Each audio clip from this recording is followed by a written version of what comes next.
of course, they had to take him out. Everything he said there reminded me of Gaddafi, the ex-Libyan president. The complete independence of all people of African descent. The complete independence of all people of African descent. There are so many African leaders who have been preaching the same message. It kind of makes me think, because across the Atlantic, black people kind of have almost the same kind of problem. And all of these leaders, again, always get stamped out first. Islam and black liberation. Was there ever a marriage between the two at any point in history? And what has happened since then? Because I understood the civil rights to be, let's have the same rights as everyone else. But you could have the same rights as everyone else and live in unity with everyone else. But to be independent from everyone else, usually I go into a video with a certain feeling of ce n'est pas grave, like there is no expectation upon me to know or to have some prior information about the person or the subject to which I'm going to react.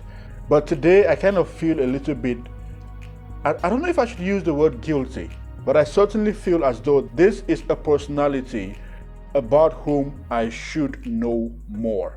Today we are talking about Malcolm X. Growing up, I heard very little of him, but there were pictures of Malcolm X everywhere I looked. Even in our small exercise books, they would have pictures of important or relevant personalities or historical figures in order to attract students to go buy those small exercise books. And I remember the face of Malcolm X being on one of the most popular exercise books we used at the time. I saw pictures of him, I knew what his name was, but I never really understood who he was, what he stood for, why his message was so important, and why is it that we still need figures like this in our present day society. So today I'm reacting to Malcolm X. And I know this is a very short video. It's only about 8 minutes long, but I hope therefrom to derive or to get a sense of who he was, what his message was, and just to see what I think about it and try and understand why it was so important and so relevant. So let's get into it.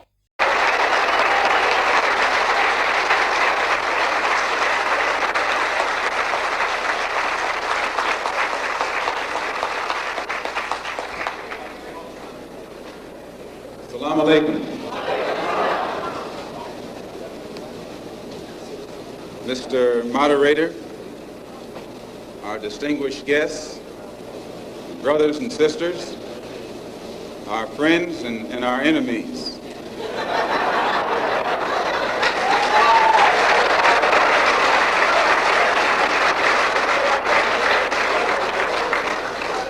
Everybody is here. As many of you know, last March,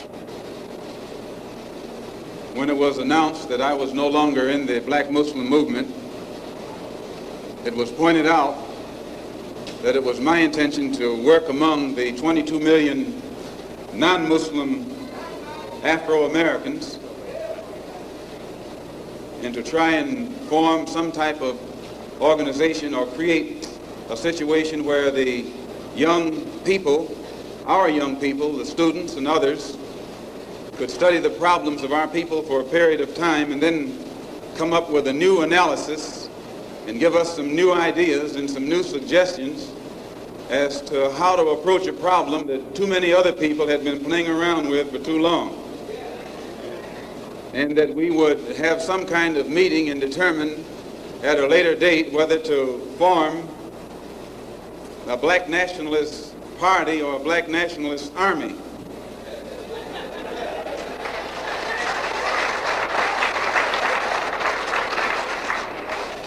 There have been many of our people across the country from all walks of life who have taken it upon themselves to try and pool their ideas and to come up with some kind of solution to the problem that confronts all of our people.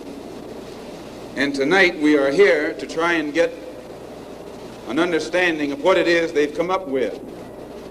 Also, recently, when I was blessed to make a trip or a pilgrimage Guys, I have two observations. The first one is concerning Islam and the Black Liberation Movement. From what he just said, he had left a previous Islamic movement, and now he was heading out to talk to or to act as a leader to a variety of people in different non-Islamic religious, situations. But I understand that he himself embraced Islam at a relatively young age, and he later on became a prominent spokesperson for the Nation of Islam, which is like a religious Islamic organization which also fought for the black liberation. And even after he left the said Nation of Islam, like he just alluded to, he continued to practice fervently his religious beliefs. He even said now that he went on a pilgrimage just some seconds ago, that he went on a pilgrimage. So I just want to know, what is the history of Islam and black liberation? Was it a prominent thing among black Americans who were fighting for their right to adopt Islam as a religious belief? Why did they find Islam attractive in those days? And what has happened since then? Is a majority or is a significant proportion of black Americans Muslim? And if you are, what is the general understanding or the general conversation around black Americans being Muslim? Because I don't see a lot of them. I know Dave Chappelle is. So just out of curiosity, especially I'm curious about Islam and black liberation. Was there ever a marriage between the two at any point in history? And what has happened since then that we don't see the same connection made nowadays? Just curious. The other thing I also noticed quickly was the fact that he quickly fills the shoes of a leader. What I mean is, I can already see his position, his vision, his role as a black leader, because he talks about the problems that concern our people. I want to bring people together to deal with the problems that concern our people. He's saying our people should be finding solutions to our problems, and we should not let other people find solutions to our problems. This is a very important message, and already I can see the kind of, I think I can see his ideology begin to form even as I listen. But let's keep listening. A religious pilgrimage to the holy city of Mecca, where I met many people from all over the world, plus spent many weeks in Africa trying to broaden my own scope and get more of an open mind to look at the problem as it actually is. One of the things that I realized, and I realized this even before going over there, was that our African brothers have gained their independence faster than you and I here in America have. They've also gained recognition and respect as human beings much faster than you and I. Just 10 years ago on the African continent, our people were colonized. They were suffering all forms of colonization, oppression, exploitation, degradation, humiliation, discrimination, and every other kind of Asian. And in a short time, they have gained more independence, more recognition, more respect as human beings than you and I have. And you and I live in a country which is supposed to be the citadel of education, freedom, justice, democracy, and all of those other pretty sounding words. So it was our intention to try and find out what was... One of my subscribers was saying that African Americans fought for African independence. Can you believe somebody actually said that? And this guy was asking me, what were Africans doing when African Americans were fighting for their independence? For our independence. And here is Malcolm saying, I went to Ghana and I noticed how far they had gone, and I kind of like took inspiration from what they had done and brought it back here so we could apply the same methods to get our freedom. And this guy is sitting here telling me that African Americans fought for Africans? What was our African brothers doing to get results so that you and I could study what they had done and perhaps gain from that study or benefit from their experiences. And my traveling over there was designed to help to find out how. One of the first things that the independent African nations did was to form an organization called the Organization of African Unity. the purpose of our organization of Afro-American unity, which has the same aim and objective: to fight whoever gets in our way.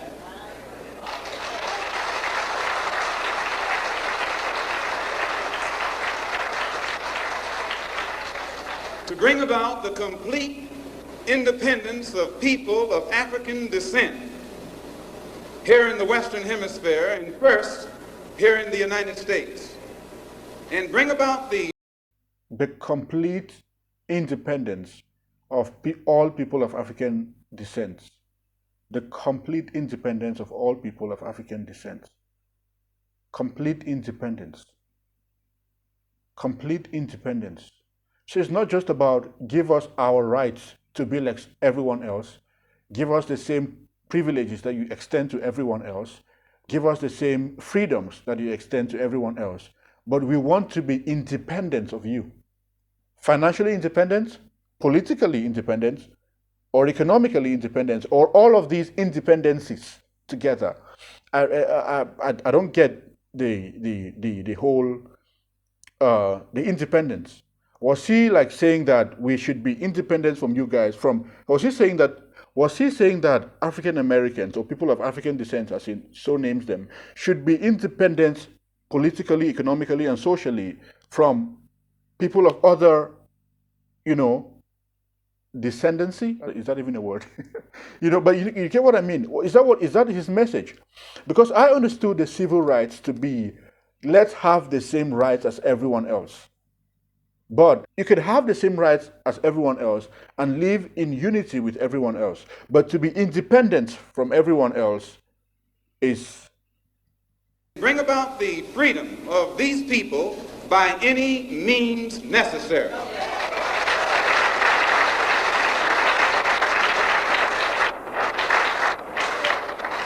That's our motto.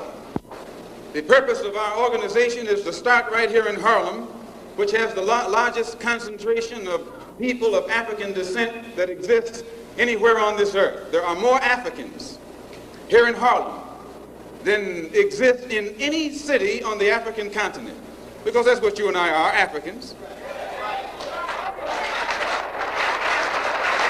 The Charter of the United Nations, the Universal Declaration of Human Rights, the Constitution of the United States, and the Bill of Rights are the principles in which we believe, and that these documents, if put into practice, represent the essence of mankind's hopes and good intentions, desirous that all Afro-American people and organizations should henceforth unite so that the welfare and well-being of our people will be assured.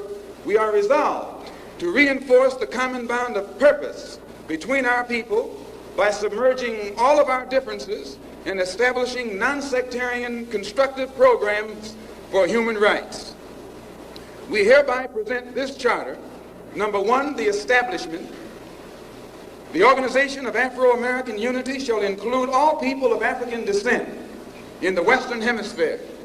In essence, what it is saying, instead of you and me running around here seeking allies in our struggle for freedom, in the Irish neighborhood or the Jewish neighborhood or the Italian neighborhood, we need to seek some allies among people who look something like we do.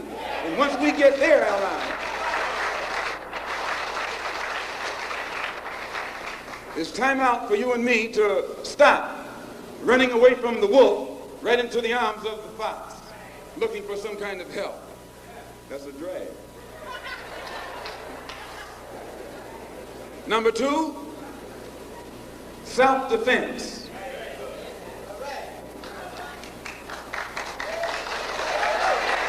Point number one, build a strong community, united by race. The very reason that has been given as an excuse to take our rights away from us, the very reason that has been given as an excuse to maltreat us, let us take that, flip it around, and build our strength around it. Unity of our race. That's a very, very important quote. Rather than depend on other people, let us build a strong community where we can depend on each other.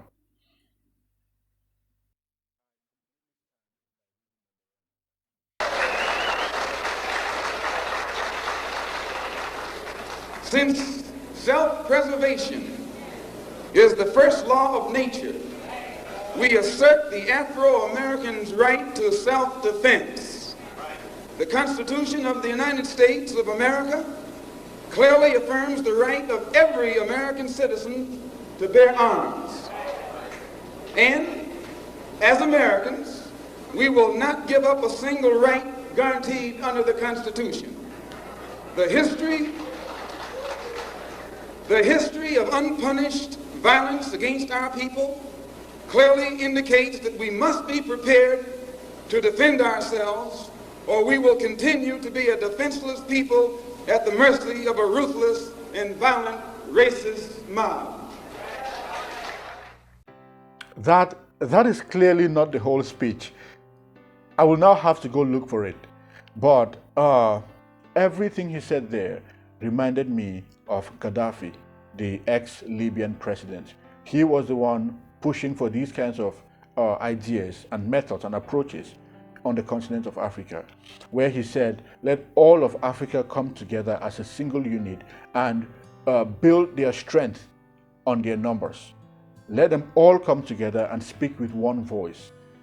Derive and design a single economic policy, adopt a single currency, and harmonize the trade agreements and trade objectives for all African countries.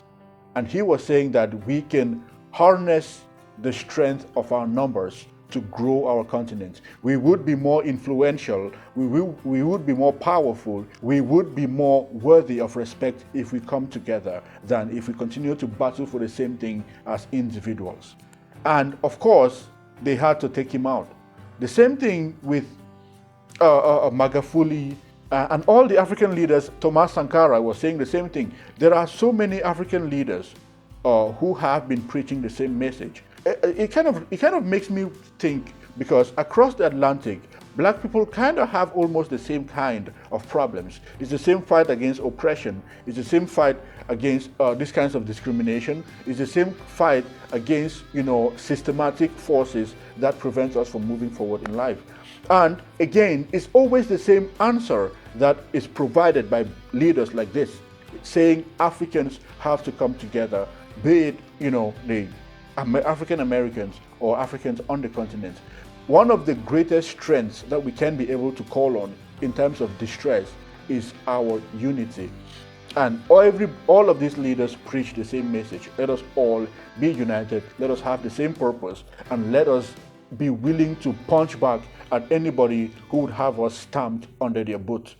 And all of these leaders, again, always get stamped out first. So it's a very interesting dynamic. 7 minutes is definitely not long enough. I did not even finish his speech, but I will find something longer. I might even watch the movie, or if there's an autobiography, I would like to look into it as well. But I'm becoming more and more interested in these topics. So guys, thank you so much for watching this video with me. I hope to see you on the next one. Please subscribe. I'm really grateful for the progress you've been making. Keep subscribing, keep liking the videos, and let us, reflect on these things together. Thank you for watching.